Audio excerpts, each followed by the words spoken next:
তো আমি 10 টাকা থেকে 20 টাকা বাড়াইছি, তখন কিন্তু মানুষ আমাকে 50 টাকা দিতে সাহস পাবে। চাকরিতে ঢোকার পরে বিজনেসে আসতে চাই, পিছুটান যদি থাকে তাহলে তার সহজে আসা উচিত না। আসসালামু আলাইকুম, আমি শেখ নাসিফ রব চলে এসেছি আজকে যে একজন উদ্যোক্তা হওয়ার স্বপ্ন থেকে একজন মানুষ যখন শূন্য থেকে শুরু করে একজন সফল উদ্যোক্তা হিসেবে নিজেকে প্রতিষ্ঠিত করে সেই গল্পটা শোনার জন্য আজকে আমাদের সাথে আছেন আমাদের সবার প্রিয় মেহেদী হাসান ভাইয়া। তো ভাইয়ার কাছে আজকে শুনবো যে ভাইয়া কিভাবে এতগুলো জার্নি পার করলেন, যে একজন সফল উদ্যোক্তা হিসেবে নিজেকে প্রতিষ্ঠিত করেছেন। ভাইয়া কেমন আছেন? আছি আলহামদুলিল্লাহ ভালো, তোমার কি অবস্থা? এই তো আলহামদুলিল্লাহ।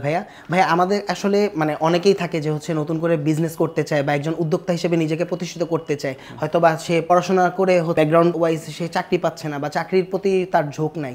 সো এই উদ্যোক্তা হিসেবে নিজেকে প্রতিষ্ঠিত করার জন্য যে কাজটা করতে চায়, যে কিভাবে একটা প্রতিষ্ঠিত হবে, সো তাদের কিছু কোয়েশ্চেন থাকে যে তারা কিভাবে করবে তা, বা তারা শুরু করতে পারে না, হয়তো বা ফ্যামিলি প্রেশার থাকে বা বিভিন্ন রকমের চাপ থাকে, অথবা এই যে শুরু করাটা হয় না। সো এই থেকে আমি কিছু প্রশ্ন আপনার কাছে নিয়ে এসেছি যে কিভাবে আপনি আসলে আপনার এই জার্নিগুলো পার করলেন ভাইয়া। ওকে, অবশ্যই। সো ভাইয়া আমি একটু জানবো যে আপনি যে শুরু করলেন একদম শুরু থেকে আপনার প্রোডাক্ট সোর্সিং বা ইম্পোর্ট খুঁজে পাওয়ার যে গল্পটা, ওই গল্পটা একটু আমাদের সাথে যদি শেয়ার করতেন। আচ্ছা, প্রোডাক্ট সোর্সিং বলতে যে জিনিসটা আছে, যে প্রোডাক্ট সোর্সিং তো অনেকভাবে করা যায় আসলে। যেমন ধরো যে একটা প্রোডাক্ট আমি একজন পাইকারি কারো কাছ থেকে নেব, এখন আমি যে প্রোডাক্ট নিয়ে কাজ করতেছি ওই প্রোডাক্টটা কার কাছে পাওয়া যায়। এখন যদি ইন জেনারেল যদি বলি যে প্রোডাক্ট অ্যাকচুয়ালি পাইকারি ঢাকা শহরে কোথায় পাওয়া যায়, ঢাকা শহরে আমরা বলতে কিন্তু পাইকারি বলতে পুরান ঢাকা বুঝি। সো আমরা চকবাজার গেলে এক ধরনের প্রোডাক্ট পাবো, বা গুলিস্থানে গেলে এক ধরনের প্রোডাক্ট, বাবুবাজার এই আশেপাশে যত এলাকা আছে আমরা কিন্তু প্রোডাক্ট ওখানে পাইকারি পাবো। যদি বলি মোবাইল অ্যাক্সেসরিজের কথা, সেই ক্ষেত্রে কিন্তু আবার মোতালেব প্লাজা যে আছে ওইখানে আমরা, তো এগুলোতে পাইকারি পাওয়া যায়, ওগুলো দোকান আছে ওখানে। বাট যদি ইম্পোর্টারের কথা বলি, ইম্পোর্টারের ব্যাপারটা আবার আলাদা। ইম্পোর্টার বলতে প্রত্যেকটা জায়গায়, যেমন চকবাজার বলো, হল মার্কেট বলো, যেখানে বলো, গুলিস্তান বলো, এখানে কিন্তু সব দোকানদার, কিন্তু এই দোকানদাররা কিন্তু আবার সবাই ইম্পোর্টার না। তাহলে এখানে কিন্তু আবার ভাগ আছে, যেমন যে এখানে 10টা দোকান আছে, বাট একজন ইম্পোর্টার হয়তো আছে, বা ব্যাক এন্ডে ইম্পোর্টার থাকে। তো আমরা নতুন যারা আছে তারা মেইনলি আসলে প্রথমে কিন্তু হচ্ছে যে আমরা ইয়েতে যাই, দোকানদারের কাছে যাই। তখন আস্তে আস্তে এই দোকানদারের কাছ থেকে আস্তে আস্তে জানতে পারে যে আসলে রিয়েল ইম্পোর্টার কে। তো এই 10টার মধ্যে একজন হয়তো ইম্পোর্টার আছে, বাকি ও ইম্পোর্ট করে বাকি সবাইকে ডিস্ট্রিবিউট করতেছে। তো যে কোনো জায়গায় আছে এটা। ইভেন যেহেতু ই কমার্সের কথা যদি বলি, যে ই কমার্সের প্রোডাক্টের জন্য মিরপুর 10 অনেক হোলসেলার আছে, এখানে কিছু রিনাউন্ড হোলসেলার আছে, এবং তাদের মধ্যে আবার ইম্পোর্টার আছে যারা হচ্ছে এগুলো ইম্পোর্ট করে দেয়। তো নতুন যারা আসতেছে তারা মার্কেটে গেলে প্রথমে নতুন আসতে হলে মেইন টার্গেট কিন্তু আসলে ইম্পোর্টার খোঁজা বা আসলে প্রোডাক্ট খোঁজা না, মেইন টার্গেট আমি সেল করতে পারি। তো আমার আগে সেল করা শিখতে হবে। সেল করার জন্য একটা প্রোডাক্ট 500 টাকাতে কিনতে, সেটা কি ইম্পোর্টার বা মেইন ইম্পোর্টার বা হোলসেলার খুঁজলে আমি হয়তো বা আরো 400 টাকায় পাবো বা 450 টাকা, সেটা পরের ব্যাপার, কমের ব্যাপারটা। প্রথমে আমার চিন্তা করতে হবে যে আসলে আমার সেল করতে পারতেছি কিনা। সব 500 টাকা দিয়ে যার কাছে পাইছি আপাতত তার কাছ থেকে নিয়ে আমার শুরু করতে হবে জার্নিটা। দেন সেল হইলে যদি ওখান থেকে প্রফিট না হলেও সমানে সমান হয়, তখন যখন ওই প্রোডাক্টের প্রাইসটা আমি 400 টাকায় কিনবো, তখন তো আমার 100 টাকা এমনি কমে যাচ্ছে, তখন আস্তে আস্তে ওটা খোঁজা যাবে। তো অনেকে এসে ভুল করে যে এই সেক্টরে আসার পরে যে আগে সে ইম্পোর্ট করতে হবে, এ করতে হবে, আসলে তা না। আগে প্রথম প্রোডাক্ট সেল করা শিখতে হবে। যদি সে সেল করতে জানে, সে প্রফিট জেনারেট করতে পারবে, ইম্পোর্টার খুঁজে পাবে, আস্তে আস্তে সব পাবে। তো বলতে গেলে যদি ইম্পোর্টার খোঁজার কথা বলি, আস্তে আস্তে ওইভাবেই পাবে। বা এখন আসলে ইম্পোর্টার খোঁজা ওই রকম লাগে না, এখন অনেক ডোর টু ডোর সার্ভিস আছে। এখন ছোটো বিজনেস যারা চালু করে তারাও চায়না থেকে প্রোডাক্ট নিয়ে আসতে পারে, অর্থাৎ 20,000 টাকা দেবো চায়না থেকে প্রোডাক্ট নিয়ে আসতে পারতেছে।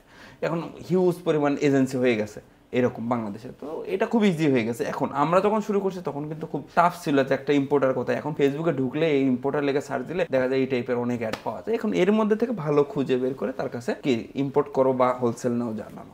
এখন যদি আমারটা বলি যে আমি কিভাবে অ্যাকচুয়ালি পাইছি, প্রথমে আমিও একজন ভাইয়ের মাধ্যমে একজনের কাছ থেকে নিতাম, এক পরিচিত ভাইয়ের কাছ থেকে। দেন সে যখন আমাকে প্রোডাক্ট সাপ্লাই দিতে পারেনি, তখন কিন্তু আমাকে একদিনের মধ্যে খুঁজে বের করতে হয়েছে, কারণ আমার অলরেডি অর্ডার হয়ে আছে, আমি প্রোডাক্ট দিতে পারতেছি না। তো তখন আমি চিনতাম না কিছুই আসলে সেই রকম জায়গা। তো আমি ভাবলাম যে ঠিক আছে, এখন যেহেতু দিচ্ছে না, তখন আমার মনের ভেতর অনেক রাগ যে যার কাছে প্রোডাক্টটা পাবো সে আসলে দিতে যাচ্ছে না কোনো কারণে, হয়তো বা সে জেলাস থেকে হোক যে আমি বেশি সেল করতেছি, আমার সেলটা বেশি হচ্ছে, তার সেল কম হচ্ছে, সে জেলাসি থেকে হয়তো বা আমাকে দিচ্ছে না।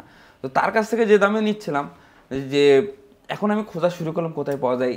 আমি একটু সার্চ দিলাম বা দু একজনের কাছ থেকে শুনলাম যে কোথায় এরকম জিনিস পাওয়া যায়। এরকম খুঁজতে খুঁজতে এখানে পাঠায়, বা কেউ বলে যে এই মার্কেটে যাও, ওই মার্কেটে যাও, বিভিন্ন মার্কেটে ঘুরছি। ঘোরার পরে লাস্ট পর্যন্ত আমি যখন বললো যে আমাকে পাটুয়াটুলিতে ঘড়ির জন্য, আমি তখন ঘড়ি নিয়ে বিজনেস করতাম, তো পাটুয়াটুলি পাওয়া যায় যে ঘড়ির সব কিছু আছে, চলে গেলাম সরাসরি পাটুয়াটুলি। পুরান ঢাকা একদম সদরঘাটের কাছে। তখন যাওয়ার পরে এখান থেকে দেখলাম যে ঘড়ির অনেক দোকান, আমি তো খুঁজে এখন এই ঘড়ি, এখন আমি একটা স্যাম্পল নিয়ে গেছি যে এই ঘড়িটা কার কাছে আছে, পাই না, ইম্পোর্টেড ঘড়ি, এটা চাইনিজ ইম্পোর্টেড ঘড়ি ছিল। তখন এখান থেকে দেখলাম যে একজন দুইজন বলে দেখছি ভাই ঘড়িটা পাওয়া যায়, দেখেন আপনি পাবেন হয়তো। তো এরকম করতে করতে হঠাৎ করে চোখে বলে নেভি ফোর্স নামে একটা ব্র্যান্ডের দোকান, পরে যাই দেখলাম ওরা রিয়েল ইম্পোর্টার। তো নেভি ফোর্সের ব্র্যান্ডের অনেক ধরনের ব্র্যান্ডে তারা পাইকারি বিক্রি, তাদের সাথে পরিচিত হলাম, তাদেরকে অনেক কিছু বুঝালাম। ইভেন আমার একটা স্বভাব ছিল কি, কারোর সাথে পরিচিত হলে আমাকে যে উপস্থাপন করাটা, আমি ছোট সেলার না বড় সেলার ডাজেন্ট ম্যাটার, আমি সবসময় বড় বলতাম, ভাই আমার এই পারি, আমি এটা করছি, আমার নিজের প্রেজেন্টেশনটা করতাম। কারণ তখন তো আমার অ্যাকচুয়ালি অত টাকা নেই, কিচ্ছু নেই, তো আমার ঢোল আমাকে পিটাইতে হবে। তো আমি না পিটাইলে তো মানুষ দাম দেবে না। আমাদের স্বভাবই একটা, কিন্তু আগে দর্শনদারি তারপর গুণ বিচারি। তো আমাকে দর্শনে যদি আমি তাকে বুঝাইতে পারি যে এরকম, তো গুণ তো পরে সে দেখবে আসলে আমি সেল করতে পারি কিনা। তো আমি একটা মানুষের সাথে যাতে ভ্যালু দেয়, এই কারণে কি করতাম, তার কাছে যে বলতাম এইরকম পারি, এটা করতেছি, এটা সেল করতেছি। তো তার সাথে এরকম কোনো ভাই আমি তো ব্যবসা করার ট্রাই করতেছি, আমাকে কিছু করা যায়, এই যে আমার ভিতরে লোভ ভাব, এই লোভ ভাবটা কখনো যদি কোনো বিজনেসম্যান আমি এই বিজনেসে আসার পরে আমি আরো হ্যাংলা পাতলা ছিলাম। আমি যদি যা লো হয়ে যেতাম তখন কিন্তু আমাকে মান দিত না, ওই রকম টাইমই দিত না এই কি। কিন্তু যদি কনফিডেন্স থাকে এরকম যে এমনভাবে উপস্থাপন করতেছি সে, তবে এই বিজনেসে আসলে একটা জিনিস দেখছি যে বিজনেসে তুমি ছোট না বড় ডাজেন্ট ম্যাটার, সবাই ভাই ব্রাদার। এখানে আমার বাবার বয়স যে, সেও আমার কিন্তু ভাই ব্রাদার। তো এই জিনিসটার থেকে দেখছি যে আমি যত কনফিডেন্ট থাকি তারা আমাকে তত ওইরকম কনফিডেন্ট রাখে যে না ভাইয়ের কিছু আছে। তখন আমি ফার্স্ট ইম্পোর্টে তার কাছে যাই কথা বলে, তখন আমাকে অনেক কি সম্মান দেয় এবং কথা বলে, ঠিক আছে ভাই, না এটা রেট মার্কেটে এরকম চলতেছে, আপনারা তো অনলাইনে বেশি সেল করেন, আপনার রেট এইরকম রাখতে হবে। সো তারপরে ওনার কাছে ওই ঘড়ি নেই যে ঘড়ি খুঁজতে গেছি, গল্প সল্প করার পরে আর এক জায়গায় গেলাম, পেয়ে গেলাম। একজন লোক বললো তো ওর কাছে পাওয়া যায়, নাজমুল ভাই নামে একজন ভাইয়ের কাছে, তার কাছে গেলাম। তো তার কাছে যাওয়ার পরে ভাই এই ঘড়ি আছে কত পিস লাগবে, আমি কোয়ান্টিটি বললাম যে আমার 200 পিস লাগবে। তারা তো মিলে 10টা 20টা করে সেল করে, সর্বোচ্চ দোকানদারের কাছে তার তো 10টা 200, আমি কিছু ভাই 200 পিস লাগবে। তাহলে ভাই তাহলে রেট আপনার স্পেশাল রেট দিল। সে এক জায়গায় ফোন দিল, ফোন দেওয়ার পরে সে বললো এত রেট। সো আমার মাথায় ক্যাচ করছে স্যার ফোন দেওয়াটা, আমি বুঝছি যে সে আসলে ফোন দিচ্ছে। তো আমার কথা এখানে ভাই আছে, ফোন এক জায়গায় দিছে মানে কি সে কিন্তু এক জায়গা থেকে শুনতেছে, তো দেখবেন আরো একটা সোর্স আছে। তো সে আমাকে রেট দিল 180 টাকা বা 200 টাকা এরকম, এক্সাক্ট মনে নেই, যতদূর মনে পড়ে 200 টাকা বা 180 টাকা এরকম রেট দিছিল। সো আমি আগে কিনতাম 280 টাকা দিয়ে, আমি অলরেডি 80 টাকা আমার লেস হয়ে গেছে। তো আমি নিয়ে আসলাম, সেল করলাম। ওনার কাছ থেকে আমি কয়েকবার নেওয়ার পরে আমি একসময় উনি আমাকে সাপ্লাই দিতে পারতেছিলেন, তখন আবার আমি জানলাম যে ওই যে ফোন দিয়েছিল এরকম পার্টি আছে আশেপাশে। আবার ঢুকলাম, দেখলাম যে ওইখানে ভিতরে এমন জায়গায় পিছনের দিকে ইম্পোর্টার বসে থাকে, অনেক ইম্পোর্টার পিছনের দিকে থাকে, এসব ফ্রন্ট ফেসে থাকে না তারা সাপ্লাই। তো তখন তার কাছে আমি 150 টাকা প্রোডাক্ট পাই, যে প্রোডাক্টটা 280 টাকা ছিল সেই প্রোডাক্ট আমি 150 টাকা পেলাম। তো ওই এইভাবে আস্তে আস্তে করে ইম্পোর্টার, তখন আমার মাথায় মানে হয়ে গেল আসলে প্রথমে দোকানদারের কাছে সেল দেখাইছি, ও কিন্তু আস্তে আস্তে পরে 20 টাকা কমাইছিল, কিন্তু ওর কাছে ছিল না বলে আমি আরেকজনের কাছে খুঁজছি। এই যে ক্ষুধাটা, যখন ক্ষুধা তৈরি হয় তখনই কিন্তু মানুষ খুঁজতে বেরোয়। তো আমি খুঁজতে বেরোইছি, আমি পাইছি, তখন তাকে ওই সাইকোলজিতে আমি শখ বাজার পুরো ইম্পোর্টার কোথায় বা কে কি সেল করে, কে কোন প্রোডাক্ট নিয়ে আস্তে আস্তে এরকম হয়ে গেছে যে আসলে বুঝে গেছি যে কার কাছে যাইতে হবে। এখানে সবচেয়ে ইম্পর্টেন্ট যে কোশ্চেনটা আসেন সেটা হলো নেগোসিয়েশন। আমি কিভাবে নেগোশিয়েট করলাম তাদের সাথে। হ্যাঁ ভাই আপনার কাছে তো প্রোডাক্টে অত টাকা ছিল না, তাহলে সেই সময় হচ্ছে যে আপনি তাদের সাথে কি বাকিতে গেছেন কিনা বা এরকম কোনো কিছু। আমি যখন কারোর কাছে বাকি যাবো তার আগে দেখাতে হবে তো আমি কি। তো আমি তাদের কাছে সেল করতাম, আমি তাদের প্রোডাক্ট সেল করতাম। সো আমি সেল করে তাদের থেকে প্রোডাক্ট যখন বেশি নিচ্ছিলাম, কয়েকবার যখন নগদ টাকা নিয়েছি, তারপরে আবার ভাই মাল পাঠিয়ে দিচ্ছে আপনি দিয়েন, এই যে একটা কনফিডেন্স। তারা দেখছে আমার লেনদেন ভালো, তারা দেখছে আমার হচ্ছে যে প্রোডাক্ট সেল করার ক্ষমতা ভালো, ভাইকে দেওয়া যায়। তো এইভাবে তাদের সাথে আমার ডিলস এবং কমিটমেন্ট ঠিক রেখে তাদের সাথে কাজ করছে এবং তারা আমাকে হেল্প করছে, প্লাস আমি তাদেরকে হেল্প করছি। কারণ কি আমি তো তাদেরকে কি প্রফিট জেনারেট করে দিচ্ছি। তখন 2-2-4 হয়ে গেছে, তখন ব্যবসা মনে করে আস্তে আস্তে এরকমভাবে মানুষের সাথে ব্যবসা বড় হয়েছে। আচ্ছা, তো এইখান থেকে আসলে যেটা বুঝতে পারলাম যে ওই যে ব্যবসার যে ডেডিকেশনটা থাকে, ওই ডেডিকেশনটা থাকলে কিন্তু আসলে আস্তে আস্তে ভিতরে যাওয়া যায়, আরো যত বেশি ভিতরে। ডেডিকেশন ব্যাপারটা কি, সবাই যদি কথা বলে আমরা ডেডিকেশন লাগবে অ্যাকচুয়ালি ব্যবসা নামার পরে ডেডিকেশন তো মাস্ট। একটা বিজনেস তো ধ্যান, এটা তো এমন কিছু না খেলনা। হ্যাঁ বিজনেস খেলা, বাট এটা এমন কিছু না যে আমি ওয়ান টাইম আজকে দেখলাম কালকে দেখলাম না, আজকে একটা কিছু হওয়ার কারণে আমি কালকে ডিসিশন নিলাম যে এটা আমি করবো না বা এখান থেকে এরকম কোনো কিছু না। বিজনেস এমন একটা জিনিস, এখানে খেলা। আজকে যদি 5 টাকা আমার চলে যায়, কালকে 10 টাকা আসবে, এই কনফিডেন্সটা থাকতে হবে, তাহলেই আসবে। বিজনেস হালাল বলে না যে সব, আমরা বলি না যে সবচেয়ে বেশি বরকত কিন্তু বিজনেসে কামাইয়ের মধ্যে। তো এটা কেন? কারণ এখানে লস আছে। এখানে হারানোর অনেক কিছুই আছে, তাই না? তো এখানে যদি আমি হেরে যাই যে কোনো কিছু আমার লস হয়েছে, তার মানে এর চেয়ে বেশি কিছু আমার পাওয়ার জন্য কি করতে হবে? কাজ করতে হবে। That's it. এখন আমার এই ডেডিকেশন নিয়ে যদি কথা বলি যে নতুন যারা আছে তারা ডেডিকেশন ধরে রাখবে কেন ভাই? লস খেলে তো ডেডিকেশন ধরে থাকে না। যদি এই কোশ্চেন করে বসো, তাহলে সেক্ষেত্রে বলা যায় যে আমরা যারা প্রথমে নতুন ব্যবসায় আসি তারা যদি একটু আটঘট বেঁধে আসে, অর্থাৎ একটু জ্ঞান নিয়ে আসে, তা লস হইলে কি আমার লাইফের কি পুরো অংশ লস হবে? আমার পুরো টাকা লস হবে না। লস হলে তো একটা মাত্রা যাবে, একটা পোর্শন যাবে। সেই পোর্শনের জন্য একটু আমি একদম পুরোটা ছেড়ে দেবো না। আমার তো তেমন কিছু না, এমন না আমি যা আছে সব কিছু ঢেলে দিছি আমার সব গেছে। এটা আগে হইতো, এখন এগুলো না। এখন সবাই স্মার্ট, আমাদের যারা পরের জেনারেশন আরও স্মার্ট। তো এরা জানে যে অ্যাকচুয়ালি কোথায় কি দিতে হবে। আমরা তো যখন শুরু করি তখন অল্প নিয়ে শুরু করি, তখন আসলে ডেডিকেশন হারানোর কিছু না। মেইন জিনিস হারায় যায় তখনই প্রোডাক্ট লস বা বিজনেসের লসের কারণে। মেইন জিনিস হারায় যায় যখন মাথা লস করে। কিরকম করে? যখন আমরা চিন্তা করি যে এটা হইলো না, তখন সে অতিরিক্ত সে প্রেশার নিয়ে নেয়। এই যে প্রেশার নিল তখন তার ক্রিয়েটিভিটি নষ্ট হয়ে যায়। তো আমার কোনো কিছু ঘটার কারণে ওইটাতে কারণ কি এটা খুঁজে বের করে আমাকে প্রেশার হটাই দিতে হবে, যা আমার কিছু হয় নাই, নাথিং হ্যাপেন, যা হয়েছিল সেটা যাতে আর সেকেন্ড টাইম না হয়, বা সেই কারণটা খুঁজে বের করে তার সলভ করা, সাথে নতুন কাজ করা, ক্রিয়েটিভ কাজ করা। তো আমি যদি প্রেশার নিয়ে নিই ওইটা নিয়ে, তো 10 দিন 5 দিন ওটাই আমি বারবার বকতেছি, একটা জায়গায় আড্ডা দিই, তাও ওইটা নিয়ে আমার ভাই লস হয়েছে, এই হয়েছে, সেই হয়েছে, এই যে স্বভাব আমাদের, এটা বাদ দিতে হবে। একটা জায়গায় আটকা থাকা যাবে না, জাস্ট মুভ অন করতে হবে। আচ্ছা ভাই, আরেকটা জিনিস যদি একটু জিজ্ঞেস করি যে হচ্ছে আপনি তো অনেকগুলো প্রোডাক্ট নিয়ে বিজনেস করেন অ্যাকচুয়ালি। সো আপনি তো একটা বিজনেস শুরুতে আপনি যেমন বললেন আপনি ঘড়ি নিয়েছিলেন, সো পরবর্তীতে আপনি যখন নতুন প্রোডাক্ট এনেছেন, তো নতুন প্রোডাক্ট আনার ক্ষেত্রে আসলে কি কি জিনিস মাথায় রাখা উচিত? আর নতুন প্রোডাক্ট বলতে নতুন প্রোডাক্ট যেমন ট্রেন্ডে কোনটা চলতেছে বা কি ভ্যারাইটিতে যদি সে আসতে চায়, যে যদি এরকম হয়, আমরা আসলে প্রথমে যদি আমি ব্র্যান্ড চিন্তা করতাম বা একটা নিশ চিন্তা করতাম যে আমি এমন জুতার বিজনেস আছে এখন, এবং এখানে যে পরিমাণ টাকা লাগে তখন আমি চাইলেও এটা করতে পারতাম না। এখানে অনেক ফ্যাক্টর আছে, অনেক বিস্তারিত, যেখানে এই ফ্যাক্টরের কারণে ওইটা অনেক প্রবলেমও আছে যে ওই অল্প টাকা দিয়ে বিজনেস করা যাবে না। আমাকে কী করতে হবে? এমন প্রোডাক্ট নিতে হবে যেটা আমি শেষ করতে পারবো, স্টক আউট করে দিতে পারবো, সেল করে শেষ করতে পারবো, আবার নতুন আইটেম নিয়ে আসবো। নতুন প্রোডাক্টটা নতুন ব্যবসার জন্য ভালো, কারণ কি প্রফিটেবল হয়। মানে যখন তাই ব্যবসা করি তখন একটা বলতাম যে এইটা আমার মানি মেকিং বিজনেস, যে আমি ট্রেন্ডি আইটেম দিয়ে নতুন আইটেম দিলে কী হবে, আমি 100 টাকা বেশি নিতে পারবো কাস্টমারের কাছ থেকে, কারণ নতুন সে নিবে, যে সুন্দর একটা প্রোডাক্ট। আর যদি গতানুগতিক প্রোডাক্ট হয় তার তো একটা মাত্রা আছে নেয়ার, এবং তার কম্পিটিশনও অনেক বেশি, যার কারণে নতুন প্রোডাক্ট বিজনেসটাকে আমি মানি মেকিং বিজনেস বলতাম, যে এটাতে মানি মেক করবো একটা পর্যায়ে পর্যন্ত, তারপর আস্তে আস্তে পাশ দিয়ে একটা ব্র্যান্ড দাঁড় করাবো।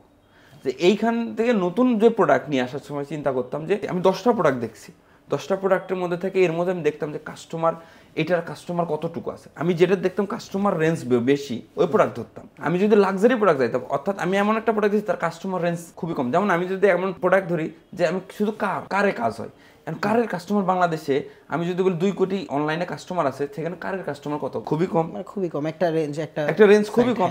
তো আমি যদি অ্যাড দিই, আমি যদি $10 অ্যাড দিই 1000 মানুষের কাছে পৌঁছাই, তো ওই 2 কোটির মধ্যে কতজন আছে ওর মধ্যে, এটা কিন্তু পাওয়ার চাইতে আমি যদি এমন প্রোডাক্ট খুঁজি যে এখানে হচ্ছে যে আমি নিত্য প্রয়োজনে হোম অ্যাপ্লায়েন্স আমার প্রত্যেকজনের বাড়িতে লাগে, 2 কোটি মানুষের বাড়িতেই লাগবে, তো আমার কি কাস্টমার রেঞ্জ বেড়ে গেল। তখন আমি কি করব, কারের প্রোডাক্ট আমি চুজ করে নিই, কারণ এটার কাস্টমার রেঞ্জ অনেক ছোট। তো এই যে ছোট এই রেঞ্জটা, আর দাম কত, রেটটা কত, যদি আমি এরকম করি যে একটা প্রোডাক্টের রেট আমার কেনাই পড়তেছে 2000 টাকা, বেচতে হবে 3000 টাকা বা 3500 টাকা, কারণ অ্যাড কস্ট আছে, অনেক কিছু আছে। তো 3500 টাকার একটা প্রোডাক্ট কেনার রেঞ্জ কতজন মানুষের? খুবই কম হবে। কিন্তু আমি যদি ওইটা 1000 টাকা প্রোডাক্ট, রেঞ্জ কি অর্থ অনেক বড় হবে, একটু বেড়ে যাবে। এই যে দুইটার সামঞ্জস্য, একটা রেঞ্জ, একটা হচ্ছে প্রোডাক্টের প্রয়োজনীয়তা, কার প্রয়োজন। তো আমি প্রয়োজনীয়তা দেখতেছি যে সবার ঘরে লাগতেছে কিনা, আর একটা হচ্ছে দাম কত। যখন দেখতেছি দুইটা মিলে যাচ্ছে আমার কাছে, তখন আমি ওই প্রোডাক্টটা সিলেক্ট করতেছি, এবং চাহিদা আছে কিনা। অবশ্যই সবচেয়ে বড় কথা ডিমান্ড আছে। আমি তো 10টা প্রোডাক্ট যে খুঁজে বের করছি, সেটা তো অবশ্যই ডিমান্ড আছে বলে, বা সেল আছে, মার্কেট আছে, যে মার্কেটে এই জায়গাটা ফাঁকা আছে, এটা তো অবশ্যই। তারপরেও সবচেয়ে ইম্পর্টেন্ট পার্ট এই দুটা, যেমন কাস্টমার সাইজ কতটুকু, কাস্টমার সাইজ, দামের রেঞ্জ, এটা যদি ঠিক রাখে ভালো, আসলে মিডিয়াম রেঞ্জ। তো এই রেঞ্জে রাখা যায় তাহলে কি ভালো কাস্টমারও পাওয়া যায়, ভালোভাবে সেলও করা যায় খুব দ্রুত। তো এই দুইটা জিনিস যদি মাথায় রেখে কেউ প্রোডাক্ট করে, তাহলে সে আসলে প্রোডাক্টে লস হওয়ার সম্ভাবনা খুবই কম। আচ্ছা, এই যে ভাই একের পর এক নতুন চ্যালেঞ্জ নেওয়া হয়, মানে সেক্ষেত্রে পুরাতন বিজনেসের কোনো হ্যাম্পার হয়েছে কিনা? মানে আপনি যখন একটা থেকে একটা জায়গায় যাচ্ছেন, একটা বিজনেস, বলবো না যে একদমই হয় না, এটা বললে আবার মিথ্যা হবে। এটা আসলে আমার ক্ষেত্রে যদি বলি যে একটা বিজনেস থেকে কেন আর একটা বিজনেসে, আসলে হ্যাম্পার হয়, টুকটাক হয়, এটা এমন না। বাট যদি ভালো টিম থাকে, যেমন আমার টিম আছে বিভিন্ন জায়গায়, তো তো আমি যেটা সেরে আসছি সেটাকে কিন্তু আমি টিমটা আগে গঠন করছি, এটা সঠিক মানুষের সঠিক জায়গায় বসে তারপরে আমি আরেকটা আসছি। কিন্তু সেইখানে একটা কথা এসে যায় যে ভাই আপনি কেন করতেছেন, তো সেই ক্ষেত্রে দেখা যায় যে অনেক সময় প্রয়োজনের খাতিরে ওটা করতেছি, আমি করতে পারবো বলে করতেছি, আমার কনফিডেন্স আছে আমি পারবো। আমি এমন মানুষ, আমার হচ্ছে যে কোনো সময় বসে থাকতে ভালো লাগে না। বিজনেস ওনারের কাজ কিন্তু কোনো অপারেশনের না, অপারেশনের কাজ টিম করবে, বাট বিজনেস ওনারের কাজ সবসময় কি আগানো। তো আমার মাথা ফার্স্ট চলে, সবসময় মনে হয় যে এটাও আমার দ্বারা সম্ভব, এটাও আমার দ্বারা, এটা টিম বাড়াবো। যেমন এখনও যেটা স্টিল নাও নতুন একটা বিজনেস টিম তৈরি করতেছি, তো এই টিম যখন হবে আবার হয়তো নতুন কোনো কিছু আসবে বা এইটাকে আরও বড় করব, এইরকম আর কি। তো এটা নিয়ে আসলে ওইরকম সমস্যা নেই, বাট টিম যদি ভালো থাকে তাহলে এটা নিয়ে প্যারা নেই। মানে আপনি বেসিক্যালি হচ্ছে যে একটা টিমকে যখন রেডি করে ফেলেন, আপনি তখন আরেকটা টিম আরেকটা জায়গায় শুরু করে দেন, যে ওইটা নিয়ে কাজ করেন, ওই টিমটা আবার যখন রেডি হয়ে যায় তখন আরেকটা জায়গায় কাজ করছেন। আচ্ছা, আপনার এই জার্নির মধ্যে আপনি কোনো বড় ধরনের চ্যালেঞ্জ ফেস করেছেন কিনা, যে আপনার অবশ্যই সব বন্ধ করতে মনে হয়েছে? না, বন্ধ করতে মনে হয়নি, এটা আমার কোনোদিন মনে হয়নি। আমি অনেক জায়গায় বলি যে আসলে প্ল্যান বি নামে কিছু আমার লাইফে নেই। আমার খাওয়ান বরণ ধরো কিছু আছে বাসা মেয়েরা এখানে বিজনেসে, তো আমার যদি আজকে যা আছে এইটাও যদি চলে যায় স্টিল নাও এখন আমি আবার আরেকটা প্ল্যানে থাকবে আপনার, আবার এই বিজনেসই করব। মানে এই প্ল্যানটাই আপনার একদম হ্যাঁ, আমার সব হারাই যেতে পারে কিন্তু মাথা তো হারাইতে পারবে না যদি আমি মানসিক কোনো কিছু না হয়, তাছাড়া তো আমি এইটাই। তো আমার কোনো সেকেন্ড অপশন নাই। আমরা দোয়া করবো এরকম না হোক আপনার ইচ্ছে। না, তা অবশ্যই না, আমি তাই বলতে যখন কোশ্চেনটা এরকম আসলো যে আসলে চ্যালেঞ্জ তো থাকবেই, আর হয়েছে অনেক চ্যালেঞ্জ, যে বিজনেস বড় হওয়ার পর অনেক বড় যত বড় বিজনেস হবে চ্যালেঞ্জ তত বড়, ইভেন লসও তত বড়। আমার বিজনেস যত বড় হবে লস তত বড় হওয়ার সম্ভাবনা থাকে, ঠিক আছে? আর লস থাকবেই, সেটা প্রথমে বলছি, লস থাকবেই। লস আমি বলি যে আমার লাইফে যতবার লস হয়েছে তার চেয়ে বেশি গেইন হয়েছে তারপরে, যতবার লস হয়েছে। ভাইয়া অ্যাকচুয়ালি আপনি যে হচ্ছে আপনার ক্লায়েন্ট বা হচ্ছে আপনার কাস্টমার, এবং আপনি যাদের কাছ থেকে সোর্সিং করেন বা ইম্পোর্ট যেখান থেকে আপনি আনছেন একদম চায়না থেকে শুরু করে, সো এনাদের সাথে যে আপনি দীর্ঘমেয়াদী যে সুসম্পর্কটা রেখেছেন, বজায় রেখেছেন এখনো শুরু থেকে এখন পর্যন্ত, সো এইটা কিভাবে আসলে মেনটেন করছেন? এই ক্ষেত্রে আসলে ক্লায়েন্ট বলতে যেটা বোঝানো হয়েছে যে যদি আমি কারোর কাছে পাইকারি নিই বা ইম্পোর্ট করি বা আমার সাপ্লায়ার আছে তাদের সাথে কীভাবে সম্পর্ক রাখবো, এটার মেইন একটাই রিজন, সেটা হচ্ছে কমিটমেন্ট। আমি যদি বাকি নিই 10 দিনের জন্য, তো আমাকে 10 দিনের মধ্যেই টাকা পরিশোধ করতে হবে, কমিটমেন্ট ঠিক রাখতে হবে যদি আমি সাপ্লায়ারদের কথা বলি। আর যদি না পারি আমি আগে জানাই দেবো যে আমি 10 দিনে পারতেছি না, 12 দিন লাগবে। তো এই কমিটমেন্ট ঠিক রাখলে সম্পর্ক ঠিক থাকবে। আর কমিটমেন্ট প্লাস হচ্ছে যে তাদের সাথে পার্সোনাল সম্পর্কে চলে যাওয়া। পার্সোনাল সম্পর্ক বলতে এইরকম যে প্রফেশনাল সম্পর্কের বাইরেও কিন্তু পার্সোনাল আমার লাগবে কারো কাছ থেকে বাকি, বা আমার তার একজনের সাপোর্ট লাগবে। তো সাপোর্টটা সে এমনি এমনি দেবে না, বিজনেসের ক্ষেত্রেও দেবে, সাথে তার পার্সোনাল কিছু সম্পর্ক তার সাথে যদি করে ফেলতে পারি তাহলে কি অবশ্যই ফেভার করবে সে। তো ওই দুইটা দিক খেয়াল রাখলে আসলে একজন সাপ্লায়ার হোক বা যে হোলসেলার হোক, যে কোনো তার সাথে সম্পর্ক ঠিক রাখা যায়। তো মেইন বিষয় হলো যে আসলে যত সম্পর্ক নষ্ট হয় টাকার কারণেই হয়, আসলে কোনো কিছুর কারণে হয় না। ব্যবহারের কারণে কিন্তু সম্পর্ক নষ্ট হয় না একবারে, বাট টাকার কারণে হয়। তো কমিটমেন্টটা ঠিক রাখলে হবে। আর যদি বলি আরেকটা জিনিস, আমার একটা বিজনেসের ক্লায়েন্ট যদি বলি যে আমার বিজনেসের ক্লায়েন্টকে, আমি যদি B2B বিজনেস হয় তো আমার ক্লায়েন্ট আছে, আমি যদি খুচরা বিজনেস হয় আমার কাস্টমার আছে। তো ওনাদের ব্যাপারটা এরকম যে ওখানে কমিটমেন্ট আফটার সেল, যে আফটার সেল সার্ভিসটা কীরকম, যে আমি তাকে একটা প্রোডাক্ট যদি আমি তার কাছে দেই, সে আফটার সেলে যদি কোনো প্রবলেম পাচ্ছে সেটা থেকে আমি কীভাবে হ্যান্ডেল করতেছি, সেখানে আমার টিম কীভাবে হ্যান্ডেল করতেছে। অনেক সময় বিজনেসে এরকম হয় যে আমার টিমে একজন হোক আর দুইজন হোক, অনেক মালিকই অনেক সময় ফিডব্যাকটা নেয় না তার টিমের কাছ থেকে। তো দেখা যায় যে তার টিম শুনতেছে, কল করছে যে এরকম একটা প্রবলেম পাইছি, সে যা বলে দিচ্ছে। তো এই যে একটা অ্যাজ এ ওনার হিসেবে আমি মনে করি যে এই জিনিসটা খেয়াল রাখতে হয় যে আফটার সেল সার্ভিসে আমার টিম কীরকম করতেছে।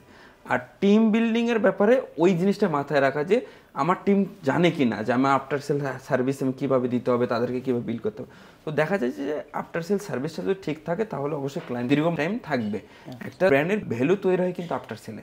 প্রোডাক্ট যেরকম গেছে আমার প্রোডাক্টও আমার প্রোডাক্ট ওই রকম, কারণ আফটার সেলে হইতে পারে 10 জনকে দিচ্ছে, একজনকে কোনো সমস্যা হতে পারে, আমার কুরিয়ারে যাচ্ছে, কুরিয়ারে যাওয়ার পর একটা বক্স ভেঙে গেছে বা কোনো কারণে একটা প্রোডাক্ট ড্যামেজ হয়েছে, হতে পারে। তো সেই জন্য আফটার সেল সার্ভিস যে কোনো বিজনেসে আফটার সেল সার্ভিসটা যদি ঠিক থাকে এবং কথা বলার যদি ঠিক থাকে, যে না যদি আমি এক্সচেঞ্জও না করে দিই কিন্তু কাস্টমারকে যে পজিটিভ রেসপন্স দেওয়া, এই জিনিসটা যদি করা হয় তারপর কাস্টমার স্যাটিসফাই থাকে। আচ্ছা ভাই, আরেকটা জিনিস যদি বলি যে হচ্ছে আমরা যারা হচ্ছে নতুন বিজনেস স্টার্ট করতে যাচ্ছে, তারা স্টুডেন্ট হতে পারে, যে একটু ভার্সিটি লাইফের শেষের দিকে তারা একটু বিজনেস করতে যাচ্ছে বাসা থেকে একটু টুকটাক টাকা নিয়ে, বা হচ্ছে গ্র্যাজুয়েশন কমপ্লিট করার পরেই হচ্ছে মানে প্রতিষ্ঠিত হওয়ার জন্য বা ক্যারিয়ারটা স্টার্ট করার জন্য তারা বিজনেস করতে চায়, ইচ্ছা আছে, তো তারা আসলে কিভাবে স্টার্ট করতে পারে? এটা একটা ভালো কোশ্চেন যে স্টুডেন্ট যারা আছে ফাইন্যান্সিয়াল সাপোর্টটা যাদের আসলে তেমন ফাইন্যান্সিয়াল নাই। সাপোর্ট বলতে কি বিজনেস করার জন্য বাংলাদেশে আসলে ফাইন্যান্সিয়াল সাপোর্ট কেউ পায় না।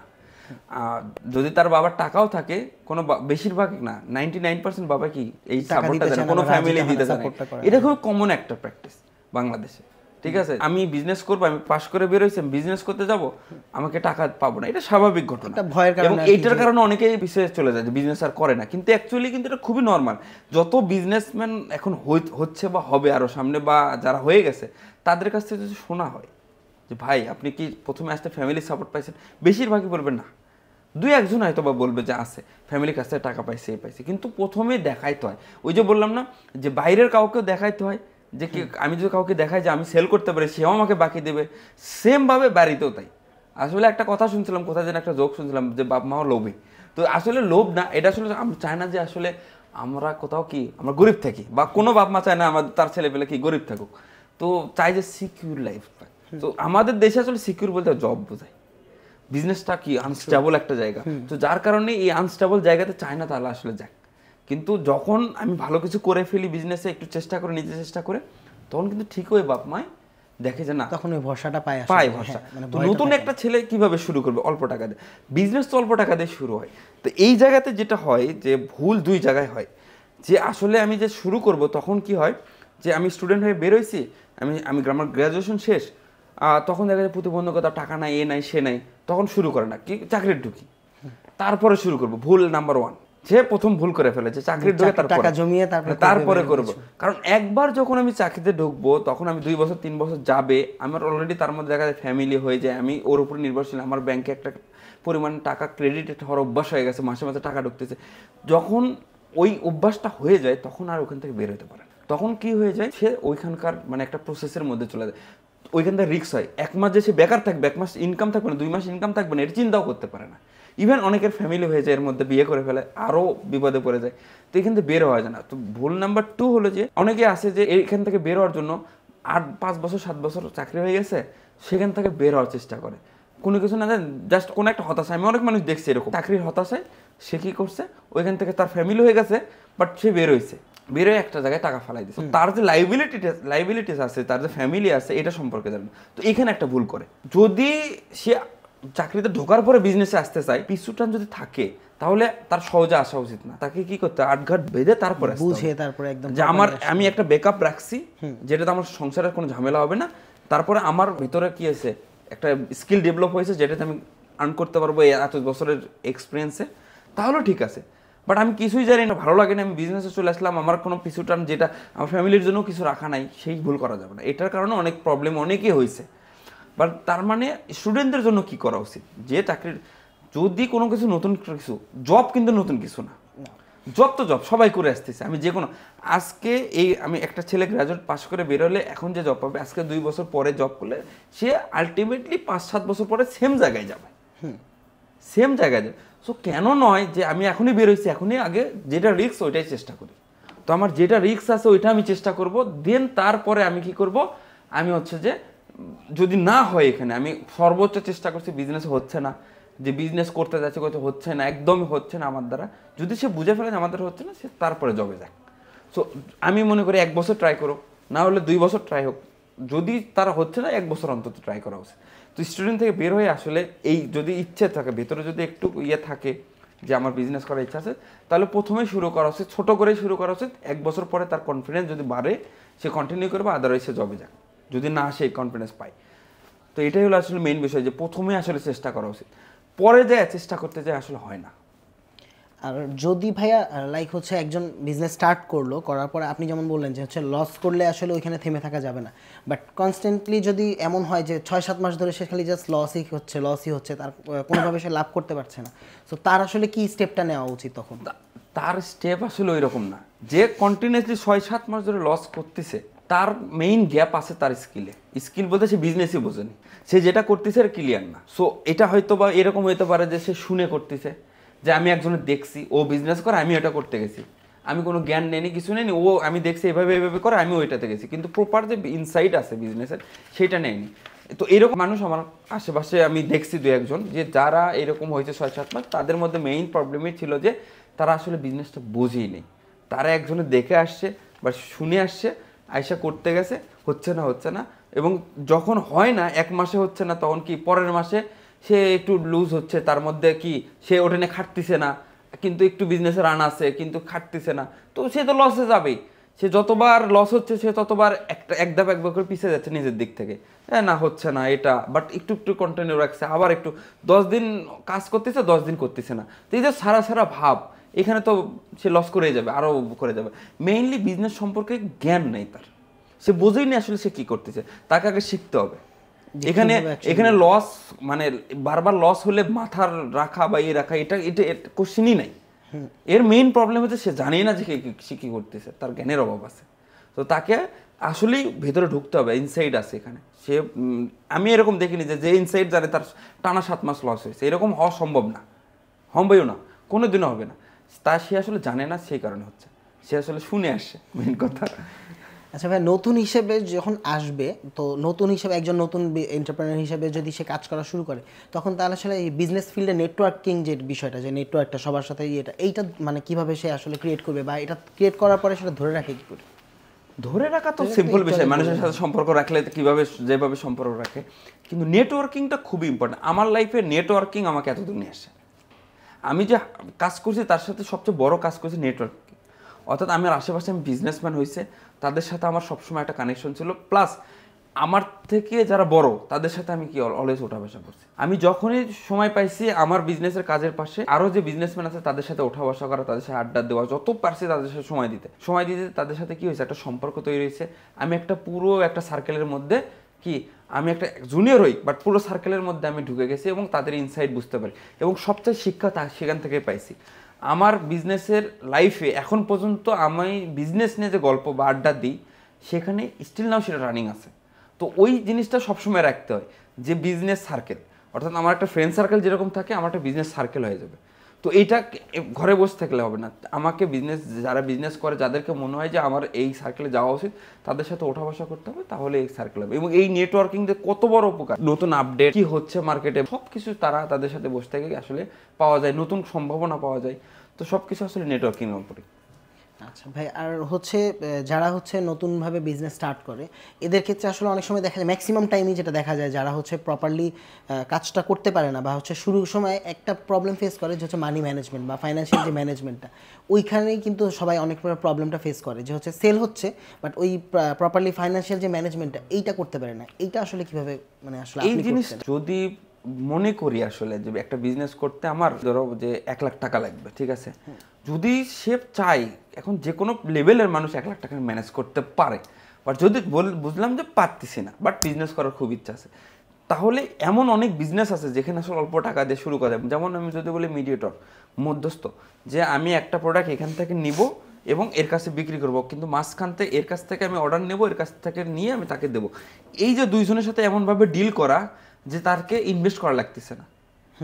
তো এইরকম অনেক ধরনের বিজনেস আছে যেখানে আসলে ওই টাইপের টাকা লাগে না, প্রফিট কম ওইখানে, বাট আমার মনে হয় যে বিজনেসের থাকার জন্য হলো তার আসলে এই ধরনের দিয়ে স্টার্ট করা উচিত। বিজনেসের পরিবেশে ঢুকলো আছে, বাট ফাইন্যান্সিয়াল ব্যবস্থা আসলে চাইলে কিন্তু অল্প হলেও কিছু টাকা ম্যানেজ করতে পারে। তো আমি মনে করি ম্যানেজ করে যে ছোট্ট জিনিস হচ্ছে যে শুরু করুক, 10,000 টাকা তো বিজনেস স্টার্ট করা যায়। আমি যদি উদাহরণ দিই, আমার কাছে একটা মার্কেটিংয়ের ক্লায়েন্ট আছে, সে স্টুডেন্ট, সে কি করছে, সে ফার্নিচারে, যে আমাদের যে বিভিন্ন ফার্নিচার বানায় যায় যারা, সে ফ্যাক্টরি চেনে, ওই গেমিং চেয়ার বিক্রি করে বা গেমিং টেবিলগুলো কাস্টমাইজ করে বানায় দেয়। তো ওই ছেলে শুরু করছে মাত্র 20,000 টাকা নিয়ে। সে 20,000 টাকা ধার পাওয়া বা এ পাওয়া কিন্তু ব্যাপার না। সে কিভাবে, সে বলছে ভাই আমার কাছে আসছে, ভাই আমার এরকম আছে যে আমি বানাইতে পারবো, এটার দাম 6,000 টাকা, কিন্তু এটা 8,000 টাকা 12,000 টাকা বিক্রি করা যায়, আমি 6,000 টাকায় পাবো ওনার কাছ থেকে। তো আমি অর্ডার নিলে, ওনাকে অর্ডার দিলে আমি পৌঁছায় দিতে পারবো, এইটুকু আমি পারবো। তো আপনি আমাকে একটু মার্কেটিংটা দেখাই দেন। আমি তখন কি করলাম, তার মার্কেটিংয়ের তার যে পেজ সাজানো বা ওয়েবসাইট অল্পের মধ্যে, তো ওয়েবসাইট তো হয় না এত টাকায়, সে আমি বললাম পেজ দিয়ে শুরু করি, মেসেজ বা ইয়ে দিয়ে, তো শুরু করে দিলাম। এবং সে প্রথম কয়েকদিনে সে তখন 3-4টা অর্ডার পাইলো, তখন কিন্তু তার অর্ডারের ভ্যালু ছিল ৭০,000 টাকা, না এই টাইপের একটা ভ্যালু ছিল।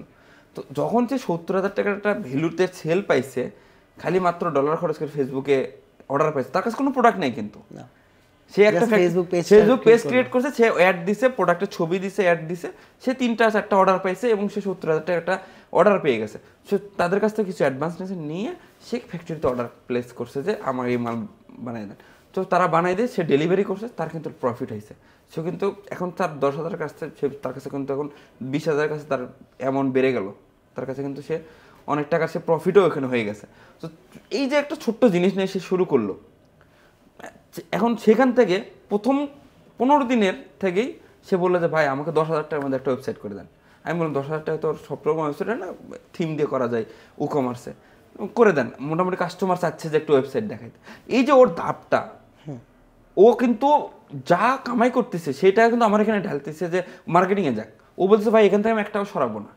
সে কিন্তু আস্তে আস্তে কি ওয়েবসাইট হয়ে যাচ্ছে, এটা হয়ে যাচ্ছে, পরে বলতেছে যে আরও কিছুদিন হলে আমি কি আরও ভালো মানের ওয়েবসাইট করবো বা আরও ভ্যারাইটি বাড়াবে। সো সে কিন্তু মাত্র 20,000 টাকা দিয়ে শুরু করছে, বুদ্ধি আছে, সে কিন্তু করতেছে। তো অল্প টাকা দিয়ে করা যায় না তা না, করা যায় যদি তার সৎ সাহস থাকে এবং সৎ সে হয়, অর্থাৎ সৎ নিজের সাথে হতে হবে। কীরকম, ওই যে ও প্রথম যে ইনকাম হয়েছে ওইটা নিয়ে যদি আমি যা আড্ডা মারতাম, যা খাইতাম, তাহলে ওই টাকা থাকতো না। ও কী করছে, এই টাকা ওখানেই রাখছে, এখান থেকে কী করতে ডেভেলপ করতেছে। সো অ্যাজ ও কালক সে কিন্তু উঠে যাবে, তার গল্পই হবে অন্যরকম। তো আমরা আসলে চিন্তা করি যে, মনে করি যে না আমরা এর চাইতে আমরা 15-20 হাজার টাকার জবে যাবো, এখানে ওইখান থেকে উন্নতি করবো, সে তার স্বপ্নটা ভেঙে ফেলে। আমি বলতেছি না জব করা খারাপ, জব যার দ্বারা জব সম্ভব সে জবই করবে, বাট যার মধ্যে বিজনেসের একটা বিষয় থাকে, সে যে একটা স্বপ্ন ভেঙে ফেললো যে জাস্ট খালি ইনভেস্টমেন্ট নাই বলে, এটা আসলে না। বিজনেস অনেক রকম হয় এবং কম ইনভেস্টমেন্টও অনেক কিছু করে। বাট আমি শুরু করলাম একটা কিছু, আমার স্বপ্ন আছে বড় যে আমি এই জিনিসটা করব, আমার মাথার মধ্যে প্ল্যান আছে, বাট এখন তো পসিবল না, সেখানে লাগবে 20 লাখ টাকা। আরে 20 লাখ টাকা তো একদিনে যাওয়া পসিবল না। আমাকে 20 লাখ টাকায় যাইতে হলে আমাকে কি করতে হবে, প্রথমে শুরু করতে হবে, বিজনেস কনফিডেন্স আসতে হবে।